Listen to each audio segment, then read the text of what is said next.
सोचिए अगर एक दिन पूरे शहर को खाली करा दिया जाए क्योंकि जमीन के नीचे एक ऐसा बॉम्ब मिला है जो किसी भी पल फट सकता है। हजारों लोग अपनी जान बचाकर भाग रहे हों, पुलिस सड़कों को बंद कर चुकी हो, आर्मी के सबसे बड़े बॉम्ब एक्सपर्ट मौके पर पहुंच चुके हों, लेकिन किसी को यह अंदाजा भी न हो कि असली खतरा बम नहीं बल्कि करोड़ों डॉलर्स की एक ऐसी रॉबरी है जो उसी समय उनके सामने हो रही है। और सबसे हैरान करने वाली बात यह है कि इस रॉबरी में चुराए जाने वाले हैं लाखों नहीं बल्कि लगभग 30 मिलियन डॉलर्स के ऐसे हीरे जिनका कोई रिकॉर्ड नहीं है। दूसरी तरफ बैंक के अंदर करोड़ों का कैश भरा पड़ा है और कुछ लोग शहर में फैले डर और अफरा तफरी का फायदा उठाकर चुपचाप उसे समेट रहे हैं। लेकिन कहानी यहीं खत्म नहीं होती। जैसे जैसे राज खुलते हैं वैसे वैसे पता चलता है कि जिस बॉम्ब को सभी असली समझ रहे हैं उसके पीछे भी एक खतरनाक साजिश छिपी हुई है। हर नया खुलासा पिछले खुलासे से ज्यादा चौंकाने वाला है। आखिर कौन है ये लोग जो पूरे शहर को बेवकूफ बनाकर करोड़ों डॉलर लेकर गायब होने वाले हैं? क्या बॉम्ब सच में फटेगा? असली हीरे किसके पास जाएंगे और कौन आखिरी समय में सबसे बड़ा धोखा देगा? यकीन मानिए इस कहानी का आखिरी ट्विस्ट जानने के बाद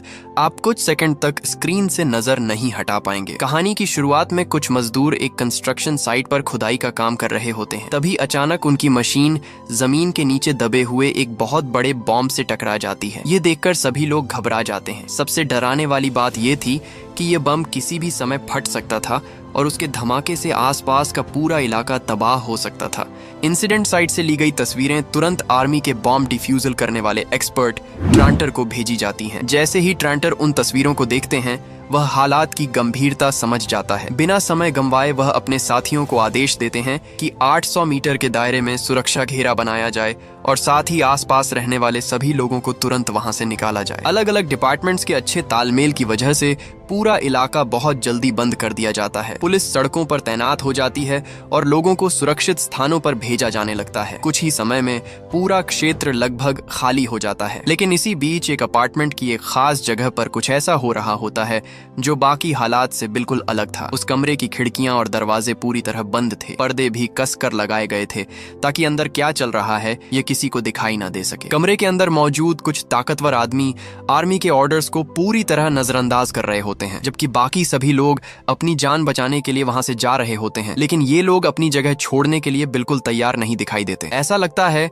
जैसे उन्हें बाहर मौजूद खतरे की कोई परवाह ही नहीं है। उनका यह अजीब व्यवहार पास में रहने वाले रहीम का ध्यान खींच लेता है। उसे यह सब काफी सस्पिशियस लगता है। हालांकि उस समय उसके पास ज्यादा सोचने का समय नहीं होता क्योंकि उसके लिए सबसे जरूरी काम अपने परिवार को सुरक्षित जगह पहुंचाना था। इसलिए रहीम जल्दी से अपने परिवार को लेकर वहां से निकल जाता है। कुछ समय बाद ट्रेंटर अपनी टीम के साथ तेजी से इंसिडेंट साइट पर पहुंचते हैं। वहां पहुंचकर वह कंस्ट्रक्शन वर्क के इंचार्ज से मिलते हैं और पूरी स्थिति के बारे में जानकारी लेते हैं। जब ट्रेंटर को जरूरी जानकारी मिल जाती है तो वह तुरंत बॉम्ब को डिफ्यूज करने का प्लान बनाने लगते हैं। जांच के दौरान उन्हें पता चलता है कि यह बॉम्ब आकार में उसी बम जैसा है जिसे 2 साल पहले एक्सिटर में डिस्ट्रॉय किया गया था। सभी लोग मिलकर सबसे सुरक्षित उपाय पर चर्चा कर रहे होते हैं। तभी इमरजेंसी प्लानिंग डिपार्टमेंट का एक ऑफिसर दौड़ता हुआ वहां पहुंचता है। वह सबको याद दिलाता है कि कंस्ट्रक्शन साइट के ठीक नीचे 400 किलोवोल्ट की मेन बिजली लाइन गुजर रही है। इसका मतलब यह था कि बॉम्ब को डिफ्यूज करने से पहले पूरे इलाके की बिजली बंद करनी पड़ेगी। अगर किसी कारण से धमाका हुआ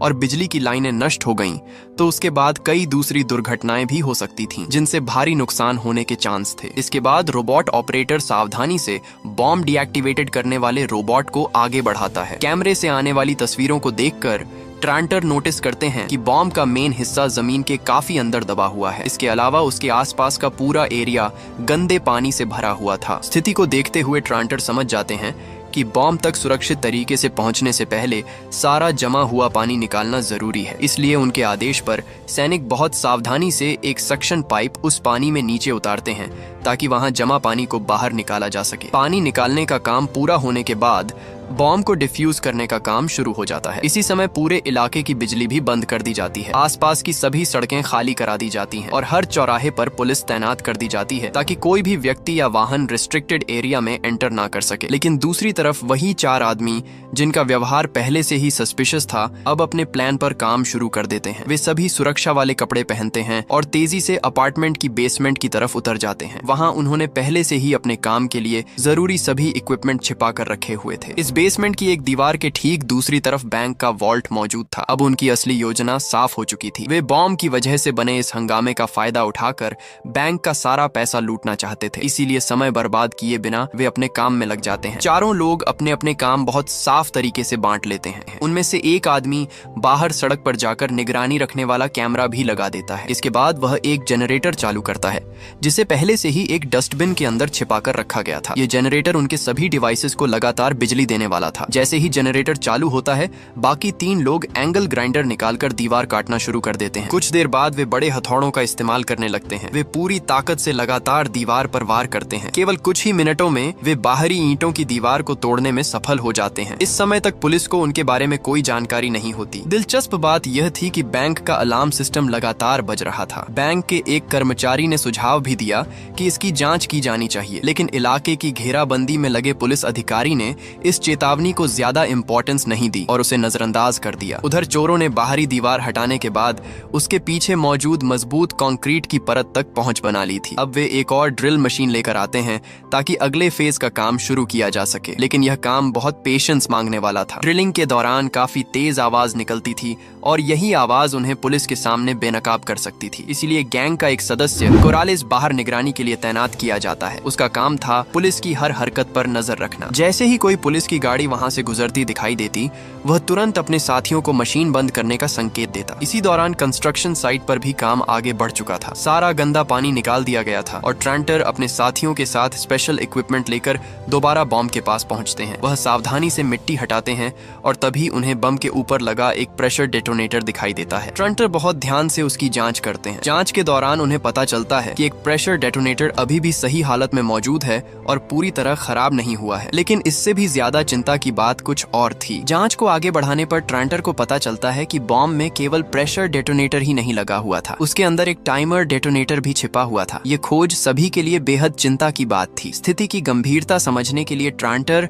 एक स्पेशल सुनने वाले इक्विपमेंट का इस्तेमाल करते हैं। जैसे ही वह इक्विपमेंट की मदद से अंदर की आवाज सुनते हैं, उनके चेहरे का रंग उड़ जाता है। उन्हें साफ सुनाई देता है कि टाइमर अभी भी चल रहा है। इसका मतलब यह था कि बम किसी भी समय फट सकता था और किसी को यह नहीं पता था कि उसके पास कितना समय बचा है। ट्रांटर का सहायक तुरंत यह जानकारी कमांड सेंटर तक पहुंचाता है। वहां मौजूद अधिकारी भी यह खबर सुनकर हैरान रह जाते हैं। अब खतरा पहले से कहीं ज्यादा बढ़ चुका था, क्योंकि अगले 48 घंटों के अंदर किसी भी समय एक्सप्लोजन हो सकता था। मौत के इतने करीब खड़े होने के बावजूद ट्रांटर हिम्मत नहीं हारते। वह तेजी से एक मैग्नेटिक टाइमर इंटरसेप्टर निकालते हैं और उसे बम पर लगा देते हैं। इसके तुरंत बाद वह मजबूत सिक्योरिटी शील्ड के पीछे चले जाते हैं और सभी लोग सांस रोककर रिजल्ट का इंतजार करने लगते हैं। कुछ समय बाद सभी को राहत मिलती है, क्योंकि इंटरसेप्टर टेम्पोरेरी टाइमर की गिनती को रोक देता है। हालांकि खतरा पूरी तरह टला नहीं था, ये केवल थोड़े समय की राहत थी, जबकि असली समस्या अब भी उनके सामने मौजूद थी। स्थिति का एनालिसिस करने के बाद ट्रांटर बताते हैं कि सबसे सुरक्षित तरीका यह होगा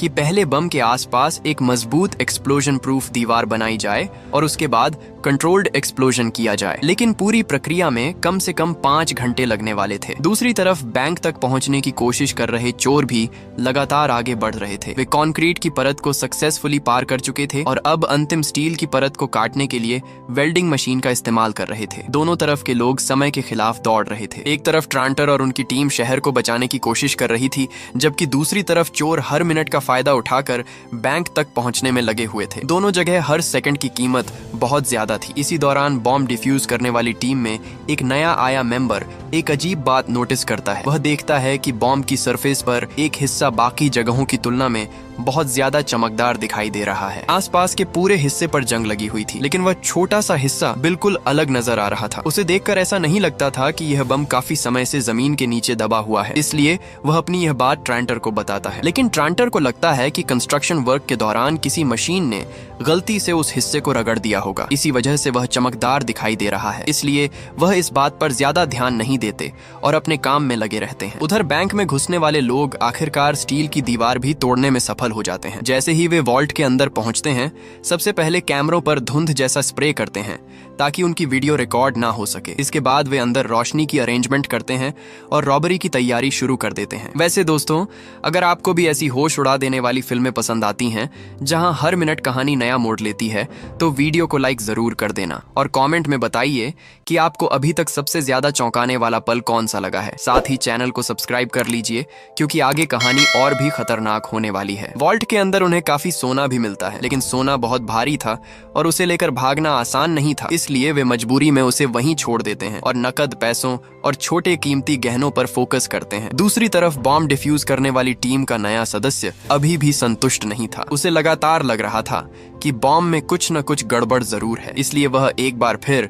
ट्रांटर को बुलाकर उस चमकदार हिस्से को ध्यान से देखने के लिए कहता है। लेकिन जैसे ही दोनों दोबारा बम की जांच करने लगते हैं, तभी एक चौंकाने वाली घटना होती है। जो टाइमर पहले रुक चुका था, वह अचानक फिर से चलना शुरू हो जाता है। यह देखकर वहां मौजूद सभी लोगों के चेहरे पर चिंता साफ दिखाई देने लगती है। इस नई समस्या की वजह से एक्सप्लोजन प्रूफ दीवार बनाने का काम बीच में ही रोकना पड़ जाता है। अब उनके पास समय बहुत कम बचा था। हालात को देखते हुए ट्रांटर एक बेहद जोखिम भरी योजना बनाने का फैसला करते हैं। उनकी योजना थी कि बम के डेटोनेटर में सावधानी से ड्रिल करके एक स्पेशल फ्लूइड्स अंदर डाला जाए। अगर यह लिक्विड सही जगह पहुंच जाता तो अंदर की मैकेनिकल सिस्टम जाम हो जाती और बम डिफ्यूज हो सकता था। अब यह उनके लिए आखिरी ऑप्शन बची थी। जैसे ही ट्रांटर और उनकी टीम इस खतरनाक प्रोसेस की तैयारी शुरू करती है, उसी समय पुलिस को भी कुछ अनयूजुअल दिखाई देता है। पूरे इलाके की बिजली पहले ही काटी जा चुकी थी और हर रास्ता बंद था। फिर भी निगरानी कर रहे ड्रोन को दो अलग अलग हीट सोर्सेज दिखाई देते हैं। पहला सोर्स तो कंस्ट्रक्शन साइट पर मौजूद बॉम्ब डिफ्यूज करने वाली टीम थी, लेकिन दूसरा सोर्स कौन था ये किसी को समझ नहीं आता। ये जानकारी मिलते ही कमांडर ग्रीनफील्ड बेचैन हो उठती हैं। उन्हें डर था कि कहीं कोई नागरिक अभी भी रिस्ट्रिक्टेड एरिया के अंदर फंसा न हो। अगर ऐसे समय में विस्फोट हो जाता तो बड़ी संख्या में लोगों की जान जा सकती थी, इसलिए वह तुरंत बॉम्ब डिफ्यूज करने की प्रक्रिया को रोकने का आदेश देती हैं। उधर बैंक के अंदर मौजूद चारों चोर पूरी तेजी से काम कर रहे थे। वे एक एक करके सभी सिक्योरिटी लॉकर्स खोल रहे थे और उनमें मौजूद कीमती सामान अपने बैग में भर रहे थे। उनके चेहरे पर साफ दिखाई दे रहा था कि वे इस मौके का पूरा फायदा उठाना चाहते थे। इसी दौरान कोरालिस भी अंदर पहुंच जाता है। वह सीधे वॉल्ट के एक कोने में रखी एक खास अलमारी की तरफ बढ़ता है। बाकी लोगों से अलग उसका ध्यान किसी विशेष चीज पर पड़ता है। वह सावधानी से अलमारी खोलता है और उसके अंदर रखा एक ऑब्जेक्ट निकालकर अपने पास रख लेता है। गैंग का लीडर यह सब देखता है लेकिन हैरान नहीं होता। वह केवल इशारा करके कोरालिस को वह सामान बाकी लूट के साथ रखने के लिए कहता है। कुछ समय बाद कमांडर ग्रीनफील्ड द्वारा भेजे गए पुलिस अधिकारी अपार्टमेंट की तरफ पहुंच जाते हैं। कोरालिस बाहर से यह सब देख लेता है। जैसे ही उसे पता चलता है कि पुलिस इमारत की तलाशी लेने वाली है, वह तुरंत अपने साथियों को चेतावनी देता है। वह सभी को जल्दी काम खत्म करके निकलने के लिए कहता है, लेकिन तभी एक अनएक्सपेक्टेड घटना हो जाती है। इमारत से बाहर निकलते समय कोरालिस की मुलाकात अचानक एक पुलिस अधिकारी से हो जाती है। पुलिस अधिकारी उसे रुकने और जांच के लिए तैयार रहने का इशारा करता है, लेकिन कोरालिस बिना एक पल गंवाए मुड़ता है और पूरी ताकत से भागना शुरू कर देता है। उसका यह व्यवहार पुलिस को तुरंत शक में डाल देता है। उधर अंदर मौजूद बाकी चोर भी बाहर के शोर को सुन लेते हैं। वे समझ जाते हैं कि अब उनके पास ज्यादा समय नहीं बचा है, इसलिए पूरा गैंग तुरंत पीछे हटने की तैयारी शुरू कर देता है। और तभी अगले ही पल कुछ ऐसा होता है जिसकी किसी ने कल्पना भी नहीं की थी। बम का चलता हुआ टाइमर अचानक झटके से पूरी तरह रुक जाता है। ये देखकर इंसिडेंट साइट पर मौजूद हर व्यक्ति कुछ समय के लिए सन्न रह जाता है। बम का टाइमर अचानक रुक जाने की वजह से वहां मौजूद सभी लोग कुछ समय के लिए हैरान रह जाते हैं। किसी को समझ नहीं आता कि आखिर अभी क्या हुआ है। सौभाग्य से उस समय विस्फोट वाली जगह के आसपास कोई कर्मचारी मौजूद नहीं था, इसलिए केवल कुछ लोगों को मामूली चोटें आती हैं और एक बड़ी दुर्घटना टल जाती है। दूसरी तरफ चारों चोर दोबारा एक जगह इकट्ठा हो जाते हैं और यह तय करते हैं कि अब तुरंत वहां से निकल जाना चाहिए। सब कुछ जांचने के बाद वे दो अलग अलग ग्रुप्स में बंट जाते हैं और दो दिशाओं में भागने की योजना बनाते हैं। पहला ग्रुप मेन दरवाजे से बाहर निकलकर पहले से तैयार खड़ी एक गाड़ी तक पहुंचता है। उनका काम था बाकी साथियों का इंतजार करना और जरूरत पड़ने पर तुरंत वहां से निकल जाना, जबकि दूसरा ग्रुप इमारत की छत की तरफ दौड़ पड़ता है। उनके पास लूट से भरे दो बड़े बक्से थे। रिस्ट्रिक्टेड एरिया के अंदर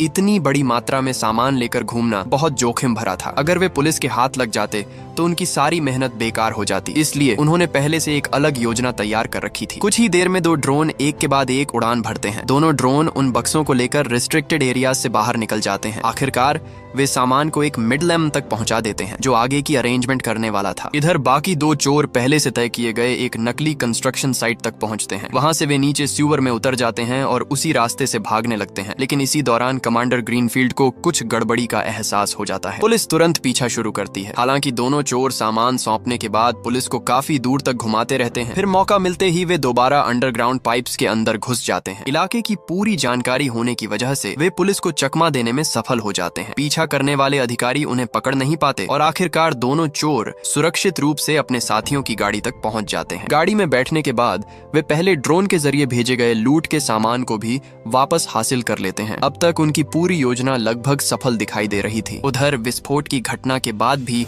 बॉम्ब डिफ्यूज करने वाली टीम का नया सदस्य अपनी शक नहीं छोड़ता। उसे अब भी लगता था कि बम में कुछ असामान्य जरूर है, इसलिए वह ट्रांटर को सुझाव देता है कि एक्सप्लोसिव सब्सटेंसेस का केमिकल टेस्ट करवाई जानी चाहिए। इस बार ट्रांटर उसकी बात को गंभीरता से लेते हैं। वह सहमति जताते हैं और दोबारा जांच कराने का फैसला करते हैं। इसके बाद वह कमांडर ग्रीनफील्ड को इस बारे में जानकारी देते हैं ताकि बम के हिस्सों की विस्तार से जांच की जा सके। उसी समय एक पुलिस अधिकारी उन निशानों का पीछा करते हुए बेसमेंट तक पहुंच जाता है जहां से चोरों की एक्टिविटीज शुरू हुई थी। वहां पहुंचकर वह देखकर हैरान रह जाता है कि बैंक का वॉल्ट लगभग खाली किया जा चुका था। वह तुरंत यह खबर कमांडर ग्रीनफील्ड तक पहुंचाता है। यह सुनते ही उन्हें समझ आ जाता है कि पूरा मामला केवल बम तक सीमित नहीं है, बल्कि इसके पीछे एक बड़ी बैंक डकैती भी हुई है। कमांडर ग्रीनफील्ड तुरंत आदेश देती हैं कि सभी मेन सड़कों और चौराहों पर चेकिंग शुरू कर दी जाए, लेकिन तब तक चोर काफी आगे निकल चुके थे और मेन सड़क पार पहुंच चुके थे। रास्ते में कोरालेस एक बार फिर गैंग के नेता से वह खास डिब्बा मांगता है जिसे वह पहले से अपने पास रखना चाहता था। इसके बाद सभी लोग पहले से तैयार किए गए पहचान पत्रों का इस्तेमाल करते हुए पुलिस की जांच चौकियों से आसानी से गुजर जाते हैं। जब तक पुलिस सीसीटीवी फुटेज देखकर यह पहचान पाती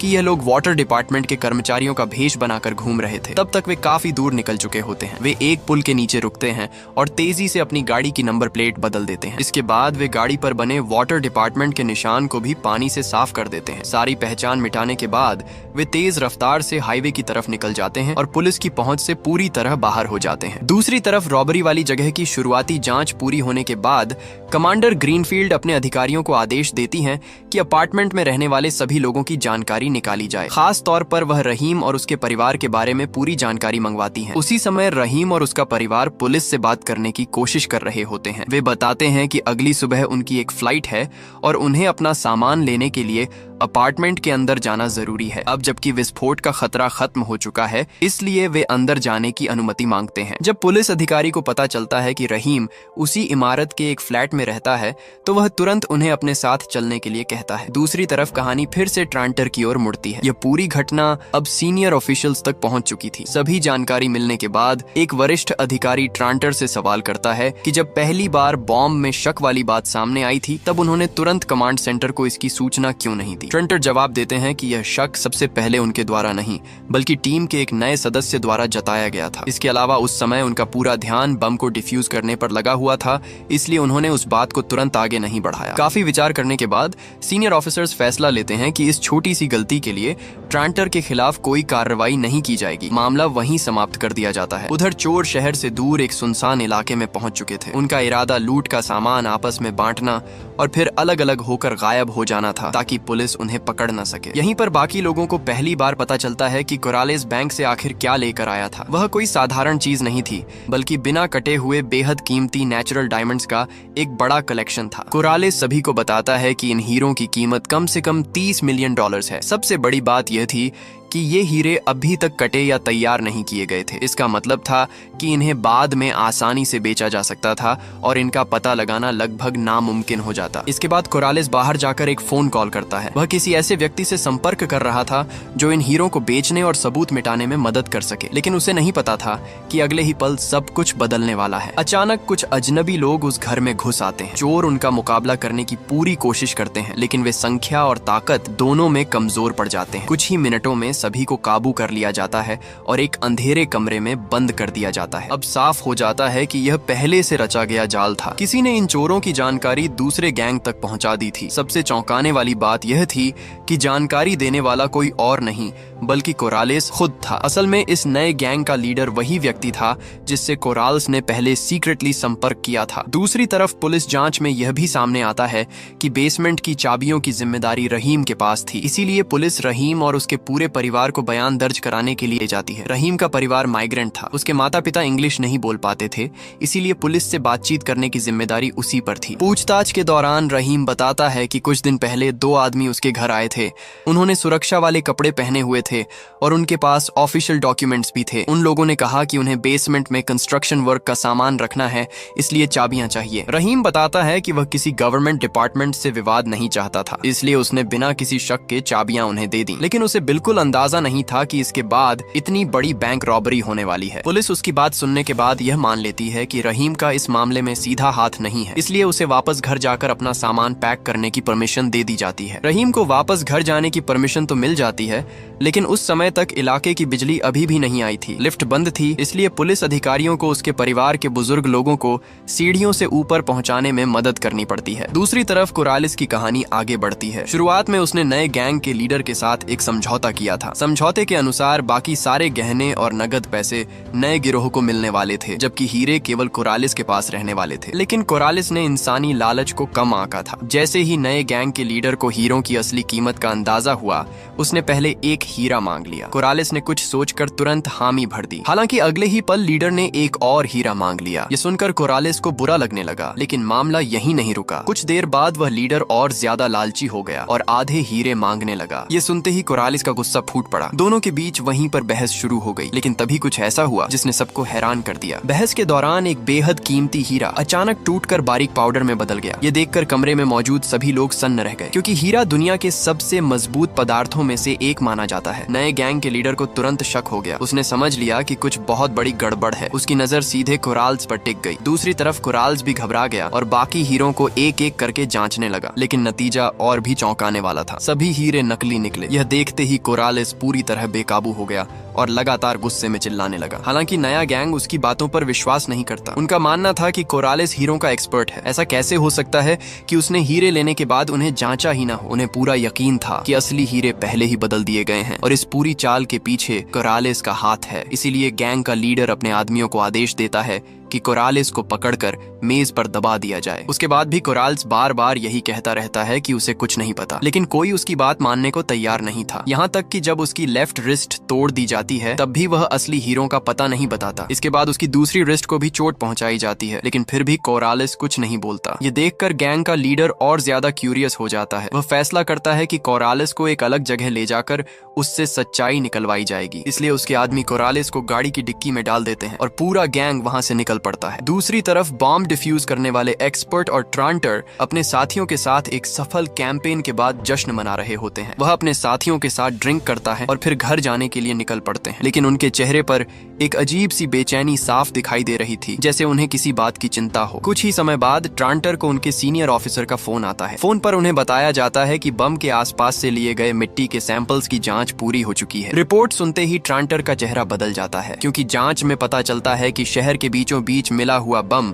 कोई पुराना वॉर टाइम का बम नहीं था। वह मॉडर्न एक्सप्लोसिव्स से बनाया गया एक नकली बम था जिसे पुराना दिखाने की कोशिश की गई थी। इतना ही नहीं, जांच में यह भी सामने आता है कि उस बम को बनाने में इस्तेमाल हुए कुछ पदार्थों का संबंध सीधे मिलिट्री सोर्सेज से जोड़ा जा सकता है। अब धीरे धीरे पूरे रहस्य से पर्दा उठने लगा था। शुरुआत से लेकर आखिर तक बम का पूरा मामला एक सोची समझी साजिश था। इस नकली बम का मकसद केवल बैंक रॉबरी को छिपाना था, ताकि पुलिस का पूरा ध्यान दूसरी तरफ लगा रहे। ऐसे में ट्रांटर की पिछली कई हरकतें भी सस्पिशियस लगने लगती हैं। दूसरी तरफ कहानी फिर उन चोरों की ओर जाती है जिन्हें नए गैंग ने बांधकर बंद कर दिया था। पुराने गैंग का लीडर पूरी ताकत लगाकर अपने हाथों की रस्सियां काटने में सफल हो जाता है। इसके बाद वह बाकी साथियों को भी आजाद कर देता है। इसके बाद लीडर गाड़ी से एक टैबलेट निकालता है। तभी पता चलता है कि वह शुरू से ही कोराल्स पर पूरी तरह भरोसा नहीं करता था। इसी वजह से उसने पहले से कुछ निगरानी की व्यवस्था कर रखी थी। अब वे दो गाड़ियों में बैठकर कोरालिस का पीछा शुरू कर देते हैं। उधर कोरालिस गाड़ी की डिग्गी में बंद था। वह एक तरफ अपने दुश्मनों से दया की भीख मांगने का नाटक कर रहा था और दूसरी तरफ चुपके से अपने फोन से मदद का संदेश भेज रहा था। उसने अपने साथ अपनी प्रेजेंट लोकेशन भी भेज दी थी। उसी समय दूसरी तरफ रहीम पुलिस की नजर बचाकर अपार्टमेंट की छत पर पहुंच जाता है। वहां पहुंचकर वह एक गमले के अंदर छिपा हुआ कागज का बैग निकालता है। वह उस बैग को सावधानी से अपने कपड़ों के अंदर छिपा लेता है। यहीं पर एक बड़ा खुलासा होता है। असली हीरो को बदलने वाला व्यक्ति करालिस था और उसने यह काम पहले से रहीम के साथ मिलकर किया था। ड्रोन की मरम्मत के दौरान मिले मौके का फायदा उठाकर दोनों ने असली हीरो की जगह नकली हीरे रख दिए थे। इसके बाद रहीम असली हीरे निकालता है और उन्हें एक सूटकेस के हैंडल के अंदर बहुत सावधानी से छिपा देता है। वह ग्लू की मदद से उन्हें मजबूती से चिपका देता है ताकि किसी को उन पर शक न हो। इसके बाद पूरा परिवार अपनी फ्लाइट पकड़ता है और सक्सेसफुली देश छोड़ देता है। ऊपर से देखने पर ऐसा लगता है कि उनकी योजना पूरी तरह सफल हो गई है, लेकिन पुलिस अभी भी जांच में लगी हुई थी। गहराई से जांच करने पर उन्हें पता चलता है कि करालिस का कई साल पहले हीरो की चोरी और स्मगलिंग से संबंध रहा है। उसके खिलाफ पुराने आपराधिक रिकॉर्ड भी मौजूद थे। पुलिस तुरंत सर्वेलेंस कैमरास की फुटेज जांचती है और श्योर हो जाती है कि करालिस असल में रॉबरी करने वाले गैंग का हिस्सा था। दूसरी तरफ बॉम्ब डिफ्यूज करने वाली टीम का नया सदस्य भी अपनी शंका छोड़ने को तैयार नहीं था। उसे बार बार टाइमर का चालू होना और फिर रुक जाना बेहद अजीब लग रहा था। इसलिए उसने टेस्ट वाले इक्विपमेंट को अलग करके उसकी गहराई से जांच की। जांच के दौरान उसे एक चौंकाने वाली बात पता चलती है। किसी ने उस इक्विपमेंट के साथ छेड़छाड़ की थी और वह व्यक्ति कोई और नहीं बल्कि ट्रांटर था। वही व्यक्ति जिसने बार बार उसे सीनियर ऑफिशियल्स को रिपोर्ट करने से रोका था। ये सच्चाई सामने आते ही नया सदस्य तुरंत कमांडर ग्रीनफील्ड को सारी जानकारी देता है। उधर रॉबरी करने वाले पुराने साथी भी आखिरकार कोरालिस तक पहुंच जाते हैं। वे अपनी 2 गाड़ियों से दुश्मनों की गाड़ी को दोनों तरफ से घेर लेते हैं और जबरदस्ती उसे रोक देते हैं। अंदर बैठे लोग पूरी तरह तैयार नहीं थे, इसलिए उन्हें संभलने का मौका भी नहीं मिलता। सबसे बड़ी समस्या यह होती है कि उनके पास मौजूद इकलौती बंदूक भी तुरंत छीन ली जाती है। उसी समय गाड़ी की डिग्गी में बंद कोरालिस को बाहर से 3 गोलियों की आवाज सुनाई देती है। ये आवाज सुनकर उसे लगता है कि शायद उसके पुराने साथी उसे बचाने के लिए आ गए हैं। लेकिन जब डिग्गी खुलती है और वह बाहर मौजूद लोगों को देखता है तो उसका चेहरा डर से सफेद पड़ जाता है। उसके सामने उसके पुराने साथी खड़े होते हैं और उनके चेहरे पर गुस्सा साफ दिखाई दे रहा होता है। गैंग का लीडर अपने आदमियों को आदेश देता है कि कोरालिस को बाहर घसीट कर लाया जाए। वह उसे अपनी सफाई देने का कोई मौका नहीं देता। इसके बाद वह कोरालिस के सिर पर एक प्लास्टिक का बैग कस कर चढ़ा देता है। धीरे धीरे कोरालिस की सांस रुकने लगती है। वह मौत के बेहद करीब पहुंच जाता है, लेकिन ठीक उसी समय कोई उसकी जान बचाने के लिए वहां पहुंच जाता है। वह व्यक्ति ट्रांटर होता है। यहीं पर एक और बड़ा रहस्य सामने आता है। असल में इस पूरी बैंक डकैती के पीछे ट्रांटर ही अंदर का आदमी था। बम से जुड़े डिवाइसेस में जो बदलाव किए गए थे और टाइमर को जब चाहे चालू या बंद किया जा सकता था, ये सब उसी की योजना का हिस्सा था। दूसरी तरफ पुलिस भी कोरालिस की पहचान पूरी तरह पता कर चुकी थी, इसलिए तुरंत एयरपोर्ट्स को सूचना भेजी जाती है ताकि उसे भागने से पहले रोका जा सके। उसी समय बॉम्ब डीएक्टिवेट करने वाली टीम का नया सदस्य पुलिस स्टेशन पहुंचता है। उसके पास अभी कोई पक्का सबूत नहीं होता,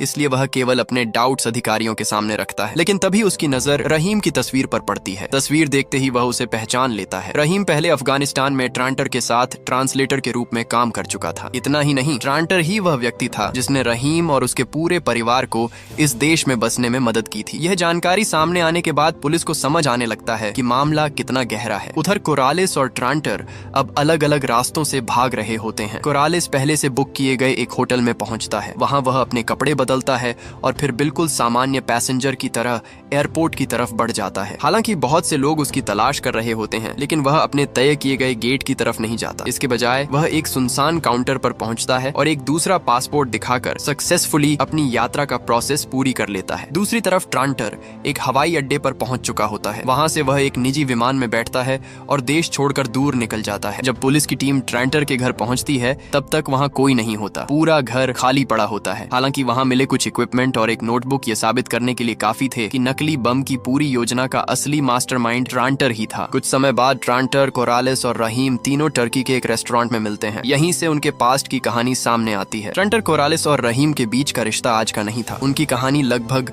9 या 10 साल पहले शुरू हुई थी। उस समय कोरालिस हीरो की चोरी करते हुए पकड़ा गया था और उसे सिक्योरिटी फोर्सेस की निगरानी में ले जाया जा रहा था। उसी इलाके में ट्रांटर एक मिलिट्री मिशंस पर तैनात था, जबकि रहीम उसके साथ ट्रांसलेटर के रूप में काम कर रहा था। एक दिन पेट्रोलिंग के दौरान वे आतंकवादियों के हमले में फंस जाते हैं। हमले से बचने की कोशिश में ट्रेंटर और रहीम गलती से एक प्रेशर माइन के ऊपर पहुंच जाते हैं। अगर वे वहां से हिलते तो तुरंत एक्सप्लोजन हो सकता था। उसी समय कोरालिस को ले जा रहा काफिला भी वहां से गुजर रहा होता है, लेकिन दुर्भाग्य से काफिले की सबसे आगे वाली गाड़ी एक एक्सप्लोजन का शिकार हो जाती है और वहीं नष्ट हो जाती है। इसके बाद दोनों तरफ से भयंकर गोलीबारी शुरू हो जाती है। इस अफरा तफरी का फायदा उठाकर कोरालिस भागने की कोशिश करता है, लेकिन उसकी मुलाकात ट्रांटर से हो जाती है। उसके पीछे दुश्मन लगे हुए थे और नीचे माइन दबी हुई थी। ऐसे में बचने का एक ही रास्ता था, उसे ट्रांटर के निर्देशों का पालन करते हुए माइन को डीएक्टिवेट करना था। मजबूरी में तीनों एक टेम्पोरेरी टीम बना लेते हैं। रहीम दुश्मनों पर गोलीबारी करके उन्हें रोकने की कोशिश करता है। वहीं कोरालिस ट्रेंटर के इंस्ट्रक्शंस का पालन करते हुए धीरे धीरे माइन को इनएक्टिव करने में लग जाता है। काफी संघर्ष के बाद दुश्मनों को पीछे हटने पर मजबूर कर दिया जाता है और आखिरकार माइन भी सक्सेसफुली डीएक्टिवेट हो जाती है। इस जीवन और मौत के अनुभव के बाद तीनों के बीच गहरा भरोसा बन जाता है। समय बीतने के साथ कोरालिस अपने पुराने अपमान और बदले की भावना को नहीं भूल पाता। आखिरकार कोरालिस वही बैंक रॉबरी की पूरी योजना बनाता है। दूसरी तरफ रहीम और ट्रांटर भी उसका साथ देने का फैसला करते हैं। तीनों मिलकर ऐसी योजना तैयार करते हैं जिसमें नकली बम के जरिए पूरे शहर का ध्यान भटकाया जा सके। उनकी योजना सफल हो जाती है और आखिरकार असली हीरे उनके हाथ लग जाते हैं। इसके बाद तीनों हीरों को बेचने के लिए एक बड़े सौदे में शामिल होते हैं। सौदा पूरा होते ही बहुत बड़ी रकम उनके खातों में पहुंच जाती है। पैसे को बराबर हिस्सों में बांटा जाता है और तीनों को करोड़ों डॉलर्स मिलते हैं। इसके बाद वे अलग अलग रास्तों पर निकल जाते हैं ताकि किसी को उन पर शक न हो। इस तरह यह पूरी कहानी अपने अंत तक पहुंचती है। एक नकली बम से शुरू हुई यह घटना करोड़ों डॉलर्स की रॉबरी और कई साल पुराने रिश्तों के रहस्य तक पहुंच जाती है। अगर आपको भी ऐसी रोमांचक और दिमाग घुमा देने वाली फिल्में पसंद हैं, तो वीडियो को लाइक जरूर कीजिए। कमेंट करके बताइए कि कहानी का कौन सा पार्ट आपको सबसे ज्यादा चौंकाने वाला लगा। और ऐसे ही शानदार मूवी एक्सप्लेन वीडियो देखने के लिए चैनल को सब्सक्राइब करके बेल आइकॉन जरूर दबाइए ताकि आने वाली कोई भी वीडियो आपसे छूट न जाए। आज की कहानी यहीं समाप्त होती है। वीडियो देखने के लिए आपका बहुत बहुत धन्यवाद।